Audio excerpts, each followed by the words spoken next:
The vast majority of humanitarian need in the world today is driven by conflict. After 20 years of gains in tackling poverty, disease, and in health, war is one of the main regions that progress has stalled. That is a catastrophe made by human hands. It has weakened the cause of cooperation, sowed political division between North and South, and turned the geopolitical dial away from the rule of law towards brute force and aggression. And this matters to us all. That can feel like a distant hope. Conflict touch. My message today is this: we are returning the UK to responsible global leadership, because I think the international system can be better. We need it to be better. People talk about an age of polarization, impunity, instability, an unraveling of the UN Charter. And I fear that a sense of fatalism has taken hold. But our task is to say, no, we won't accept this slide into greater and greater conflict, instability, and injustice. Of this assembly. Around the world, so we are ready to step up in a spirit of respect and equal partnership. I don't claim that solving these problems is easy, but there are positive, practical things that we can do together. This starts with addressing the rising tide of conflict and preventing a regional war in the Middle East.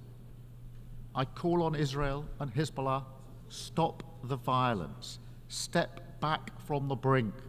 We need to see an immediate ceasefire to provide space for a diplomatic settlement.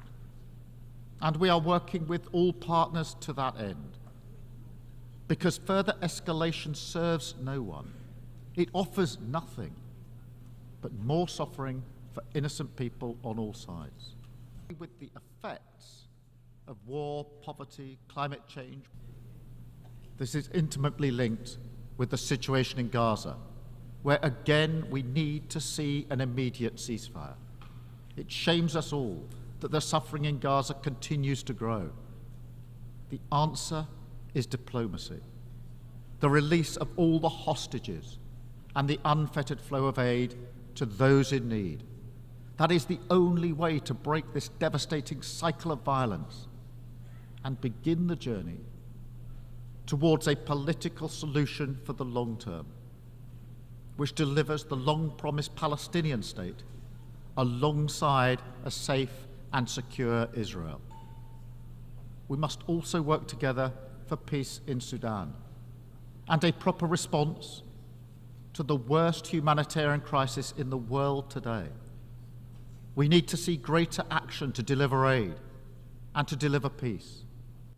We must work with others to solve these problems. And we must stand up for international law. And that's why we are so resolute in our support for Ukraine.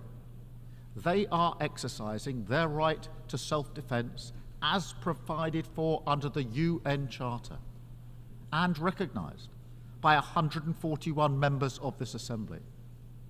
We will stand with Ukraine for as long as it takes, because the alternative would be to confirm the worst claims about this place, that international law is merely a paper tiger, and that aggressors can do what they will. To respond to a more dangerous world with strength. Reducing conflict is not the limit of our responsibility. Other global challenges impact us too. So we must work to get the SDGs back on track. So, Mr. President, under my leadership, the UK will lead again, tackling climate change at home and internationally, and restoring our commitment to international development. Did not cause this crisis, should not be left to cope with the consequences. And the UK, by tackling conflict, making progress in the fight against climate change and poverty, and reforming the international system so that it's fit for the 21st century, we can realise the hope and the promise that shine through the founding documents of this organisation. Together, in all our interests, we can change direction from the dangerous, destructive path we find ourselves on and turn instead towards the rule of law, towards cooperation, responsibility and progress, towards peace. On behalf of the Assembly, I